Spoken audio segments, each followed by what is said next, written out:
That was really hard that night specifically. I remember breaking down in the bathroom, being like, why me? Why me? I already lost my father at 7 years old when he was murdered.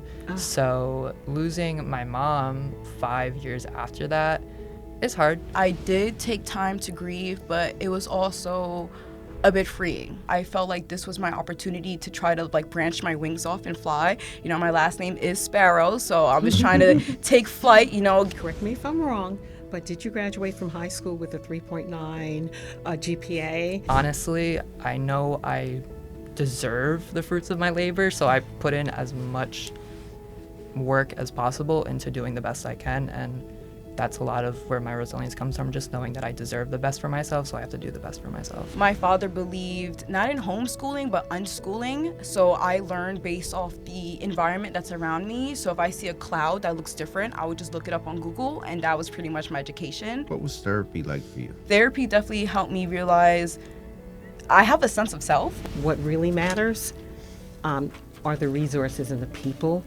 that are in their lives that step in to help to support them, that help to provide the opportunities and to let them see what's possible. I want to get my LCSW, which is Licensed Clinical Social Worker. Excellent. And I want to do therapy. Yeah, I would say you have to invest in yourself. You have to believe that one day that investment and that work will pay off. Welcome to Every Step of the Way. My name is Brenda Triplett. I'm the Educational Director in the Child Welfare and Family Services Division. And I'm Rodney Lee. I'm the Deputy Division Director in the Child Welfare Family Services. Today's episode focuses on the educational outcomes for youth in foster care. But what it's really about is the resilience, the amazing successes that our young people have in spite of all of the challenges that they confront.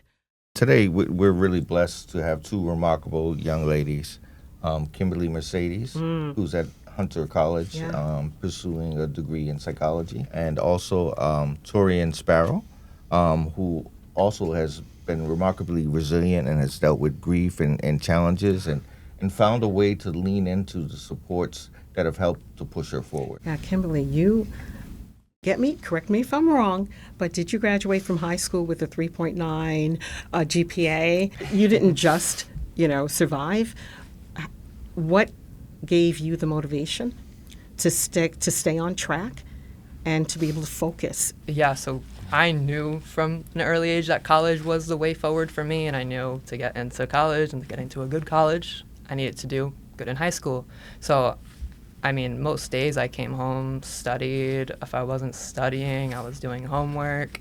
Not to say that I wasn't also doing activities and hobbies, but I knew that I had to do the work. I had to put in the effort. Can you describe some of the greatest challenges you've had? Yeah, so for sure, being in foster care is not just the only challenge I have. I am currently living on my own, like I mentioned. I've been doing that since I was 18.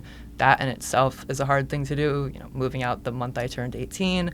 It's a lot. I work as well at ACS as a college aide, so working, full-time student, living on my own, it's definitely a lot. But honestly, I know I deserve the fruits of my labor, so I put in as much work as possible into doing the best I can, and that's a lot of where my resilience comes from, just knowing that I deserve the best for myself, so I have to do the best for myself. And one of the things that I think about as I hear you speak is foster care could be so unpredictable and uncertain. How did that affect you academically and emotionally? Yeah, so foster care can definitely have its points where it's a little uncertain, but honestly, I've had an idea of what was going on. I knew always that I was going to have housing because of foster care and children's aid, that they were always going to make sure my education was paid for. So, Kimberly, it's not just about the grades. It's also the challenges are real. Mental health, housing stability, all of those other challenges that young people face. Can you discuss a little bit, if you are willing to share, about maybe some of the other challenges that you might have had and how you've overcome them? Yeah, for sure. Since I entered into the system, I've been in therapy every week. I've had 2 sessions some weeks for a period of time just because of how bad my mental health was. I was diagnosed with depression as a teenager. lot of that has to do with my gender dysphoria. I'm a transgender woman living in America. You know, that can always be challenging, and having to kind of not deal with that totally by myself, but I didn't have the support system that maybe I wish other children had, just in the same situation as me. Can you talk to me about the importance of having mentors and educational specialists and them helping to guide you to opportunities with education and what that's been like for you? Yeah, and it was an educational advisor that recommended Hunter to me. Talked about its great social work program, its great academic appearance on a resume or grad school application overall.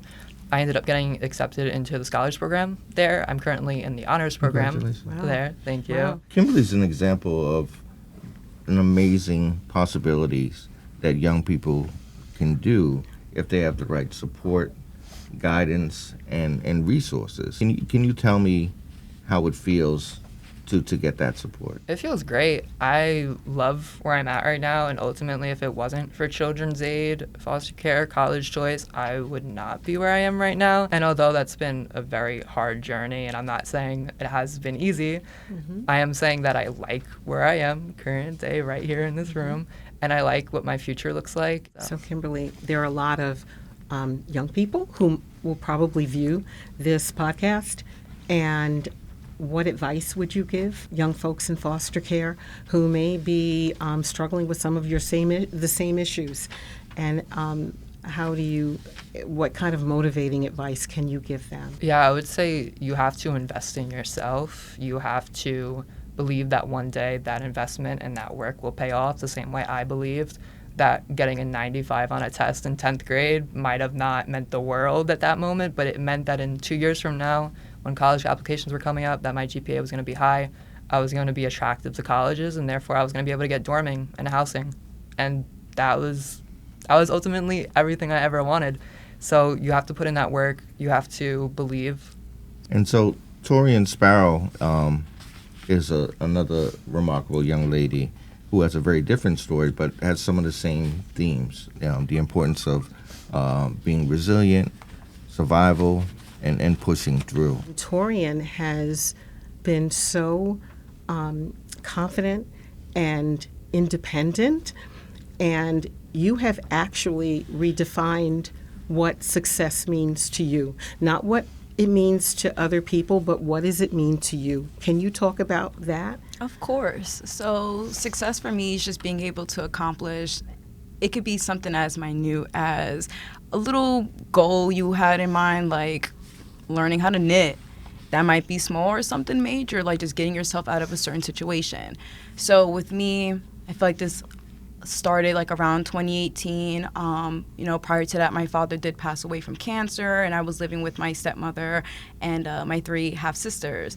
And things were okay, but then I realized my stepmother had other plans in mind for who I was to her. She wanted to morph me into this person that she already had in mind. There was a lot of strangers coming in and out the house. There was a lot of threats that was being made to people not even related to us. So it was a life or death situation. And I realized if I just kept my mouth shut, a closed mouth don't get fed. If I kept my mouth shut, me and my sisters would stay in a horrible situation. So at some point, I had to open up my mouth and express what was going on. And a week after that, I was out that home and I entered Children's Aid. So when you met me, it was after I had transferred to a different high school. The first high school I was in, I spent most of my time just getting all of my regions. So for clarification, when I went back when I went back to school, I was 16, turning 17. I had 0 credits. I had no experience being Why did you have 0 credits? My father believed not in homeschooling, but unschooling. So I learned based off the environment that's around me. So if I see a cloud that looks different, I would just look it up on Google, and that was pretty much my education. Any extracurricular activities was more like me going to the basketball program with my sisters, but I didn't really learn much. I had to teach myself everything. I taught myself algebra, all that other stuff. I want to step back a little bit because you said something that was very significant. You said your father had passed away. Mm-hmm. And if you could just tell me how things changed for you when your dad passed. As horrible as this may sound, I did take time to grieve, but it was also a bit freeing. As much as I love my father, I was always considered daddy's girl. The agenda my father had for me for my future was not the best. Although I was very upset, I felt like this was my opportunity to try to like branch my wings off and fly. You know, my last name is Sparrow, so I was trying to take flight, you know, have the little bird fly out the nest and do what I can do. It sounds like a lot happened at one time. You lost your dad, you went to school formally, you had to take responsibility for your siblings. How did you deal with that stress and mental health challenges? And what brought you to want help? The way I was able to, I guess, cope with my situation was photography. It was a nice deterrent for me from like thinking about all the bad stuff going on, just going out a little bit more, just trying to be one with my environment and one with nature. At some point, I realized it just wasn't enough.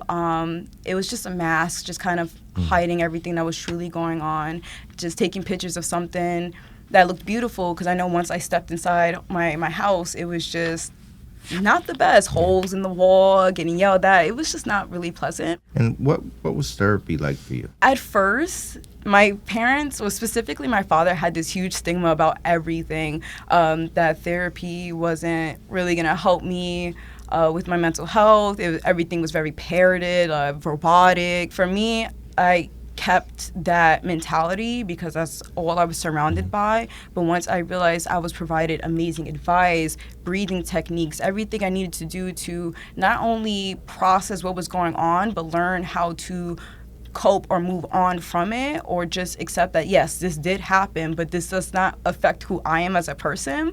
Therapy definitely helped me realize I have a sense of self. Tauryian, the first time I really heard your voice strongly was when you said you were in college and you said, it's not for me right now. Yeah. And I'm not going to return back to college. What gave you the courage to finally say, no, this is not the direction that I need to go in right now? The first thing was definitely feeling like I was holding up a spot for someone else. I could have used the resources. I, did have help through college choice at some point, but I did go through something traumatic while I was in college, and that was one of the main factors that kind of steered me away. I felt like I went from being mentally well to going kind of back to square one, feeling like I went from being homeschooled to going back to school. It's a very weird transition. So it was that fear of a new environment, going through a really tough situation, and also the fact that I still have that habit in me that because I was homeschooled, or as my father liked to say, because I was unschooled, it still kind of sits in the back of my head that maybe school might be too much for me, which I doubt that. Not at all. I'm a very intelligent kid. But when you're out of school for like a very important phase of your life between 12 and 16, that kind of changes your mind about a lot of things. And I felt like if I went back to school, especially with everything that was going on, I was just going to have really like poor grades. So where are you now? Right now, honestly, I want to go back to school pretty soon. I was looking into being a sterile processing technician. You clean a lot of like the surgical tools and stuff like that. That seems like my expertise. And I, right now, am willing to do whatever it takes for me to get to that right now. Where are you mentally? Where are you in terms of what your space, how you feel about yourself moving through this space? I feel more free now. Foster care gave me that sense of freedom, but because you guys helped me live independently, it's a weird but freeing feeling. If you would have asked me years ago if I was going to be living on my own, I would have looked at you like, are you crazy? Like, not at all. I'm probably still going to be with my stepmother, or maybe I'll move in with my mom.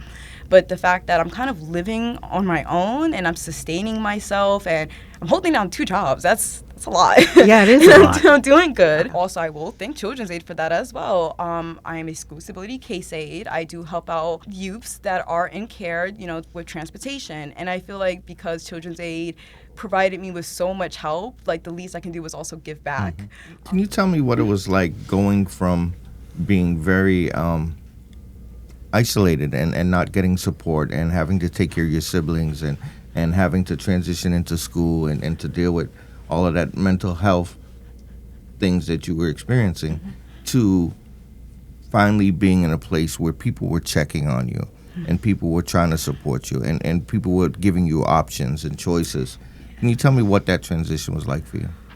I was stubborn about that, honestly. I was so used to just holding my own hand through everything. So whenever anyone said, hey, I'm here to help you, I'm like, what's the catch? Why do you want to help me? Like, what is your intentions with helping me? I always thought that there was a catch with anyone just trying to, provide any type of resource for me.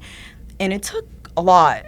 It wasn't an easy transition, honestly. And I don't know exactly when I kind of just woke up and realized, you're being stubborn for, at the wrong people. The agency's, one of the main, sources of the main resources I have right now to sustain myself and everything, and I'm just kind of turning the other cheek. And having people that's patient with you as well made me realize oh, I may have yelled at you, I apologize, it wasn't my intentions, but the fact that you stood by my side and you still asked, do you need any more help, and they followed through with helping me, that's when I realized okay, I do have people who are here to assist me with open arms, Kimberly, you entered foster care at 12 years old after experiencing many losses.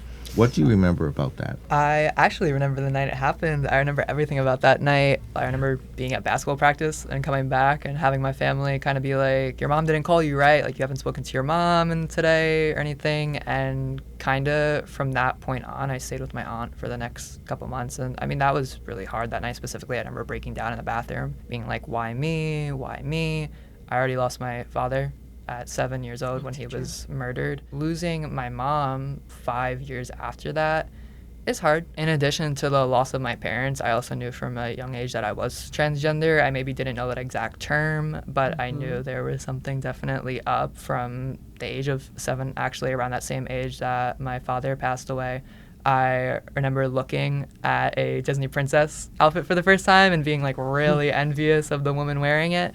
So dealing with that loss, dealing with kind of just the whole family dynamic of now having to shift houses, shift families, shift who I'm dealing with, I also knew that there was something going on gender-wise, and that was probably almost harder than losing my parents and being in the foster care system, because that is an every moment of everyday thing. Whereas losing your dad, you can learn to deal with that over time. Losing your mom, you can learn to deal with that over time. But up until 18 and starting hormone therapy, that was something that every day I woke up and I noticed the facial hair on my face.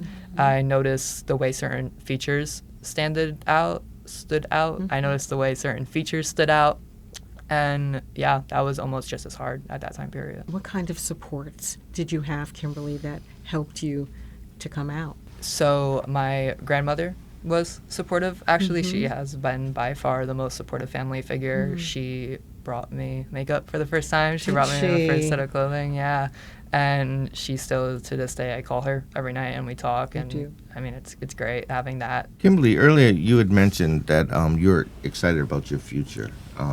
Could you elaborate on what your future looks like for you or what you want to see or do? Yeah, for sure. So currently I'm a junior in undergrad, so I do plan on going to grad school, possibly still Hunter, making that decision in the next year, actually. But after grad school, I want to get my LCSW, which is Licensed Clinical Social Worker. Excellent. And I want to do therapy. I want to work with people that are late teens, early adults, people that are dealing with depression, dealing with mood disorders, possibly some personality disorders, but specifically I also want to specialize in gender dysphoria for gender dysphoric teens, young adults. That is something that is crucial to me. That's something that was a support system for me, was therapy. Once again, supported by Children's Aid, just saying. So yeah, definitely that's, what I want to do with my life, at least academically. And then personally. And you have the lived experiences. So what better counselor, what better person to help guide other young people on the same pathway. How about you, Tauryian? Where do you see yourself? I see myself working with animals, but just because it's a lot of work and it's not good for like mental health and the pay could be a little bit better, I still see myself in the medical field, but working more with like people. I feel like because I was given a lot of help, I feel like I should help others, but with how like I talk a lot, but because I'm still kind of introverted, I just want to help clean up like the tools and everything. So hopefully within like the next 6 months to a year, I can go back to classes for that. And I love the fact that despite everything that's happened, that you have such a beautiful spirit and a happiness. And I'm glad that you have been able to find yourself and push through all the things that people tried to stop you from becoming. So when you think back when you first entered care, how scary that was. You remember that first afternoon, Kimberly, you shared with us. Since coming into care, especially, with Children's Aid, at what point did you feel supported? Like, maybe I am here now in a safe place. And what did that support look like? For me, it was definitely you guys not encouraging me to go back to school, but allowing me to be able to go back to school. Not having an education, especially for like the peak phase of my life, it was very daunting because if I wanted to pursue going to college or anything above that, I'm just like, how can I do this without a high school diploma? How can I just do anything at all? Like, I don't know. I feel like I could have learned a lot more, and it felt like I was very far behind with where I needed to be. So once I went back to school and I was encouraged by a lot of like the case planning team, especially you, Dr. Triplett, asking me if there's any resources that I need, if I need books, we have like a book bag drive, I was given a good book bag with a few items and stuff like that. Anything to allow me to continue forward with my education. If I needed a tutor, it let me know that you guys were there for me to make sure I was able to at least get my high school diploma. Did anyone ever feel like family? Was there anyone at Children's Aid? I call you Auntie Brenda. Yeah, you do. I call you Auntie Brenda. You're I guess more like uncles too and everything, but I had like a lot of aunties and stuff that I would like to say. So when I first entered into the system, like I mentioned, I had that first night, but the process after that was I got assigned a caseworker who is actually still my caseworker to this day. And she's been great. So yeah, just small things like that at first, because a lot of the help came when I was older and I needed the actual agency to take that step from being dependent to independent. But even at first, just knowing they were there, knowing that I had their support and also kind of their defense in a way to ensure like nothing crazy happened, because I had a caseworker who like had to see me in 2 weeks. Speaking from experience, I know how folks feel about you guys. They really, really do see you guys as extended family. Tauryian, I see that you brought 2 items. Would you care to elaborate on why those things are important to you? Yes. So the first one that I have, it's a little award. It's from my high school, Bronx Regional High School. It's the Principal's Honor Roll for 2019. I was maintaining an average of my grades above 90, a 90.67 or 67, excuse me. What's really special to me about this is one, again, I look back on younger me who was unschooled, and I always thought, like, will I ever go back to school? Will I ever be able to get a diploma or anything for that sort? So the fact that I'm looking at a little honors reward in my hand, it means a lot, because, again, if it wasn't for Children's Aid, I wouldn't have, like, seen myself inside of school at all. I don't know where I would be when it came to, like, my education. And the fact that I was able to maintain good grades despite everything that was going on, despite me moving, whether it was home to home or whatever the case was, whatever situation I was going through outside of school, I didn't let it affect me when I stepped inside of school. And then the second thing I got is a certificate of achievement that was signed by Dr. Triplett. This certification is to honor my commitment to giving back to Children's Aid. It's special to me because I feel like the agency helped me through so much, and I feel like the least I can do is at least help with giving back when it came to other youths in care. So I'm grateful to have this achievement as well. Grateful That's awesome. for you. I actually have my object on me. It's a ring. I have a snake, and I chose a snake because it sheds its skin. It changes over time, and I think that's pretty similar to my journey of kind of not just changing like physically like a snake, but also just like personally coming from someone who was once a foster child who depended on the system to now being independent, living on my own. You know, changes. I like the changes in my life, and it's kind of reminiscent of like a snake growing up, shedding its skin, evolving. So We often hear that education is the pathway to opening doors for opportunities. But for children in foster care, it's not quite that. No. They often have to deal with issues of poverty, housing, interrupted school, grief, trauma. So it's not as simple as we think it is. No doubt, Rodney. And actually, what really matters are the resources and the people that are in their lives that step in to help to support them, that help to provide the opportunities and to let them see what's possible. Thanks for listening to Every Step of the Way, the official Children's Aid podcast. Subscribe so you don't miss an episode. To learn more, visit Every Step of the Way at children'saidnyc.org.